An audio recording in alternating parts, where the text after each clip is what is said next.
कैसे हो बच्चों? अच्छे हैं। तो सारे लोग दशहरा का मेला घूमे? Yes sir. नवरात्रि, बहुत सारे लोग नवरात्रि का पाठ भी किए होंगे। हम में से लड़कियां भी बहुत लोग, लड़के भी बहुत लोग उपवास भी होंगे 9 दिन। कोई था? Yes sir. या एक फर्स्ट दिन और एक लास्ट दिन लोग ऐसा रहते हैं ज़्यादातर? Yes sir. ऐसे तो बहुत लोग होंगे, ठीक नहीं? Yes sir. तो अभी नवरात्रि में आप लोग देखें कि 9 दिन क्या हुआ, माँ की पूजा की गई। साथ में लास्ट दिन नवमी के दिन 9 कन्याओं को क्या किया जाता है? खिलाया जाता है। यानी 9 जो हमारी माताएं हैं, बहनें, उनको देवियों की तरह क्या किया जाता है? पूजा जाता है। तो एक बार हम नज़र डालते हैं उन देवियों पे कि क्या उनकी वास्तविक में स्थिति देवियों वाली है या नहीं है। क्योंकि कहना और करना दोनों में क्या होता है? अंतर होता है। अगर आपको कोई देवी बोल रहा है तो इसका मतलब ये नहीं कि आप देवी हैं। अगर आपका वैसा काम नहीं होगा, वैसा अगर आप नहीं कुछ कर रही हैं, तो आपको उसी तरीके का आपके साथ बिहेव होगा कि नहीं होगा? तो आपको अगर देवियों जैसा दर्जा पाना है तो सिर्फ आपको कोई एक दिन खिला दिया और या मुंह से बोल दिया कि अरे आप देवी हैं, तो इससे देवी की दर्जा मिल नहीं जाता है। उसके लिए त्याग करना पड़ता है, उसके लिए वैसा आचरण लाना पड़ता है कि नहीं है? तो पहले आज देखिए, नवरात्रि अभी हमारा क्या हुआ है, बीत गया। और उस पर ही एक महिला विशेष पे है कि आखिर महिला, खास कर ये नवरात्रि जो महिलाओं के लिए ही तो है, मुँह के पर देवी को हम पूजते हैं। तो उन महिलाओं की स्थिति एक बार देखते हैं, इसीलिए मैंने इस टॉपिक का नाम क्या रखा है, महिला विशेष। अब बहुत सारा डायमेंशन है कि महिलाएं कृषि क्षेत्र में कितनी भागीदारी है, फिर से द्वितीय क्षेत्र में, तृतीय क्षेत्र में महिलाओं की क्या स्थिति है, उनकी क्या भागीदारी है, फिर से किस तरीके के हिंसा महिलाओं पे होते हैं, घरेलू प्रताड़ना, मानसिक प्रताड़ना, कितनी महिलाएं घर में मानसिक रूप से प्रताड़ित होती है। तो उन सब पे हम बात करेंगे कभी कभी, जैसे जैसे टाइम मिलेगा। आज थोड़ी जनसंख्या कम है तो मैंने सोचा कि इस पे क्या किया जाए, थोड़ा सा एक क्लास, छोटा क्लास रख लिया जाए। तो आज का टॉपिक क्या है? कृषि में महिलाओं की भागीदारी, अवसर, असमानताएं और समाधान। यानी कहने का ये आर्टिकल क्या कहना चाहता है कि कृषि जो हम खेती करते हैं उसमें महिलाओं की कितनी भागीदारी है, और साथ में क्या क्या अवसर हो सकते हैं, कैसे, और हमारी अर्थव्यवस्था को कैसे हम सुधार सकते हैं महिलाओं की भागीदारी देकर। फिर से असमानताएं कितनी है, आप देखते होंगे कि महिलाओं को कम वेतन दिया जाता है, पुरुषों को वेतन ज़्यादा दिया जाता है। ऐसा आप लोग देखे होंगे खेती में। और आप भी ये भी देखे होंगे कि लोग महिलाओं को प्रेफर नहीं करना चाहते हैं। जब उनको पुरुष नहीं मिलते हैं तभी वो महिलाओं की तरफ, ऐसा होता है कि नहीं होता है? बाकी घर के काम के लिए किसको ही रखना चाहेंगे? महिलाएं ही करती है। ठीक, ऐसा है ना मापदंड। जबकि भगवान ने या इस सृष्टि ने ऐसा मापदंड नहीं बना के भेजा है कि ये काम महिलाएं करेंगी और ये काम पुरुष करेंगे। आज जो भी ये ढांचा, सामाजिक मापदंड बनाया गया है, वो इस समाज के पुरुष वर्ग का बनाया हुआ है। समझ में आया? तो आप ये नहीं है कि आप कोई काम नहीं कर सकती हैं या कोई घर में काम कर रही है तो उसको लोग कम आंकते हैं। ऐसा होता है कि नहीं होता है? तो आते हैं, पहले देखिए कृषि में कितनी भागीदारी है। तो 42% से अधिक महिलाएं, कितना? 42% से अधिक महिलाएं भारत में कृषि कार्य में क्या है? संलग्न है। क्या है? यानी 100 में से 42 क्या है? महिलाएं हैं खेती के काम में।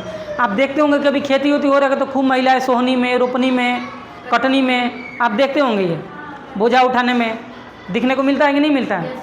और भी जितने काम होते हैं इस कृषि कार्य से संबंधित, उसमें ही महिलाएं आपको देखने के लिए मिल जाती हैं। पशुपालन में, मत्स्य पालन में मिलता है ना ये सारी चीज़ें। फिर से पिछले दशक में 135% की वृद्धि। यानी ये जो पिछला हमारा दशक कितने साल का होता है? 10 साल। 10 साल के समय को हम एक दशक कहते हैं। क्या कहते हैं? दशक। यानी 10 सालों में कृषि क्षेत्र में कितनी महिलाएं बढ़ गई है? 135% महिलाओं की वृद्धि हो गई है। यानी इससे एक साबित हो रहा है कि ये तो अच्छी बात है कि महिलाएं चलिए काम की तरफ आ रही हैं, अच्छी बात है। लेकिन एक ये भी बात है कि आप देख रहे हैं कि ज़्यादातर महिलाओं का कृषि में संलग्न होना एक तरीके से द्वितीयक और तृतीयक क्षेत्र से उनकी दूरी को भी दर्शाता है कि नहीं है? अगर आप सारी महिलाएं ज़्यादातर यानी कृषि क्षेत्र में संलग्न हैं, यानी कि सेवा क्षेत्र में, विनिर्माण क्षेत्र में महिलाओं की भागीदारी क्या है? बहुत ही कम है। ये प्रतीक है ना उसका। है कि नहीं है?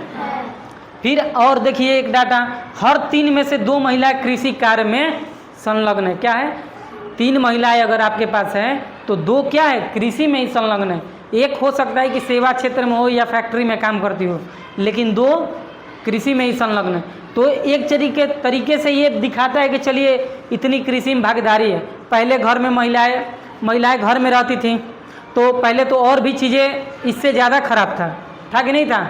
अभी तो चलिए कम से कम कृषि कार्य में उनकी भागीदारी दिख रही है, लेकिन ये पर्याप्त नहीं है। और ये 3 में से 2 महिलाएं कृषि में ही है, यानी आपको क्या करना चाहिए? आपको मेहनत करना चाहिए कि आप सेवा क्षेत्र में, विनिर्माण क्षेत्र में आगे आएँ। जैसे शिक्षक, लॉयर, डॉक्टर, इन सब क्षेत्रों में महिलाओं का प्रतिनिधित्व अभी क्या है? कम है। और ख़ासकर जहाँ लीडरशिप है, यानी उच्च पदों पर महिलाएं अभी भी क्या है? बहुत ही सूक्ष्म संख्या में। फिर आप देखिए कि यहाँ पे और एक चार्ट है, बिना वेतन महिलाओं की स्थिति। यानी क्या कहना चाहते हैं ये चार्ट कि बिना वेतन के महिलाएं कार्य करती है। जैसा घर में काम होता है, सबके घर में महिलाएं काम करती है ना, तो क्या वेतन देता है कोई? और छोड़िए वेतन तो देता नहीं है, उसके बाद उनके मूल्य को भी वो नहीं मानता है। कोई मूल्य समझता है जी? हैं? ये बताइए, अभी नीतीश जी थे, हमारे नीतीश जी कौन है? मुख्यमंत्री। तो नीतीश जी आएंगे आपके साथ तो क्या कहेंगे? हम ही ना है जी, जो ये लड़कियाँ सबके हम दिखा दिए बहरी स्कूल ना। तो पहले 2005 से पहले कुछ था जी? हाँ, आप लोग का आप देखिए कि आपके स्कूल आने में और इतने शिक्षित होने में सरकार की योजनाओं का बहुत हाथ है। साइकिल योजना हो गया, पोशाक योजना हो गया, ये सब प्रोत्साहन राशि हो गया, जिसके कारण बहुत से लोग क्या किए? अपने घर की लड़कियों को विद्यालयों में नामांकन शुरू किए कि नहीं किए? तो आप देखिए कि 2017-18 में 23.6 मिलियन लोग, यानी कौन? महिलाओं की बात हो रही है। कौन? देखिए कि 2017-18 में इतनी महिलाएं वो क्या थे? बिना वेतन के काम करती थी। कितनी? बिना वेतन के, यानी काम करती थी, उनको पैसा नहीं मिलता था। और वहीं 2023-24 में बढ़कर कितना हो गया? 59.1 मिलियन। 1 मिलियन में कितना लाख होता है? 10 लाख। 1 मिलियन में 10 लाख। अब इसको सोचिए ये कितना लाख हुआ और कितना करोड़ हुआ, और ये सोचिए कितना करोड़ हुआ। यानी 23-24 में 59.1 मिलियन हो गई। यानी क्या दिखा रहा है कि महिलाओं की स्थिति अच्छी हो रही है, खराब हो रही है? अच्छी हो रही है। पहले कम लोग बिना वेतन के काम करते थे, अब ज़्यादा लोग बिना वेतन के काम कर रहे हैं। तो ये अच्छा दिखाता है? नहीं सर। दिखाता है? अच्छा, ये महिलाओं की स्थिति में क्या दिखाता है? गिरावट दिखाता है। फिर और दिखा रहा है क्या कि यूपी और बिहार, हम किस राज्य के निवासी हैं? बिहार के। तो बिहार में 80% से अधिक जनसंख्या महिलाओं की कृषि कार्य में क्या है? संलग्न है। क्या है? संलग्न है, यानी कृषि कार्य में शामिल है, जिसमें से अधिकांश को बिना वेतन के कार्य करती हैं। क्या करती हैं? बिना वेतन कार्य करती हैं। फिर उसके बाद राजस्थान में 69% महिलाएं कृषि में बिना वेतन के कार्य करती हैं। ठीक है। फिर अब देखिए कि इसके साथ चुनौतियां क्या क्या हैं। आखिर जो महिलाओं की स्थिति के साथ ये चुनौतियां क्या हैं? तो औपचारिक किसान के रूप में मान्यता लोग नहीं देते हैं। आप देखते होंगे कि कोई भी कार्य करने के लिए पहले लोग पुरुष किसान को ढूंढते हैं। किसी भी कार्य के लिए अगर नहीं महिलाएं मिलती है, तब पुरुष नहीं मिलते तब महिलाओं को ले जाते हैं, यानी उनको किसान के रूप में मान्यता नहीं दिया जाता है औपचारिक रूप से कि नहीं ये भी किसान है, जो कि ऐसा नहीं होना चाहिए। ठीक है। आगे फिर क्या है? भूमि पर स्वामित्व मात्र 13-14%, यानी कहने का मतलब है अधिकतर जो ये खेती है या जमीन के मालिक है वो कौन है? पुरुष हैं, वो महिलाएं नहीं हैं। ठीक है। तो जब वो मालिक होते हैं तो अपने अनुसार चीज़ों को क्या करते हैं? लेकर चलते हैं, और आप सिर्फ कोल्हू का बैल हो जाते हैं। कोल्हू का बैल समझते हैं? नहीं? ठीक है, समझेंगे। फिर सामान्य कार्य के लिए क्या देते हैं? 20 से 30% तक वेतन कम दिया जाता है। ये तो आप सबने देखा होगा, गांव में लोग काम करने जाते हैं तो अगर पुरुष को 100 रुपये मिलेगा तो महिला को 80 रुपये ही मिलेगा, 70 रुपये ही मिलेगा। इससे तो सारे लोग अवगत होंगे, है कि नहीं है? फिर और सारी चीज़ों में महिलाओं की भागीदारी क्या कम है।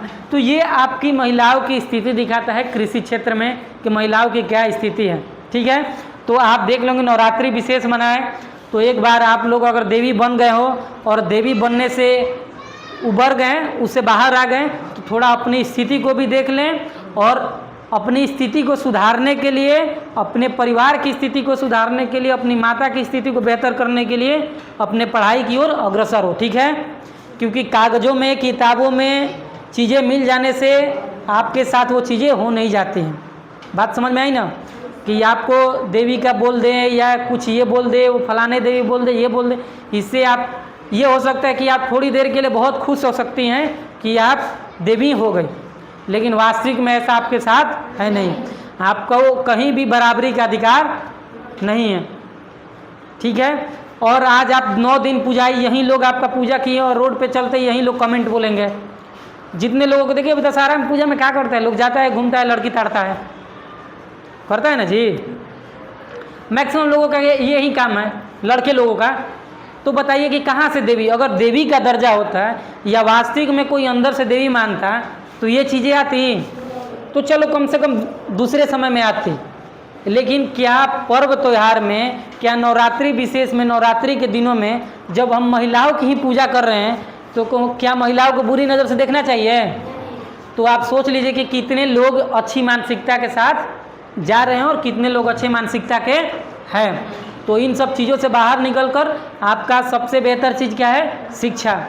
ठीक, ज़्यादा इन सब चीज़ों में उलझना नहीं है, बाकी चीज़ें अपने जगह पे है, धर्म हो गया, संस्कार हो गया, जो भी चीज़ें है ठीक है, उनका एक जगह है।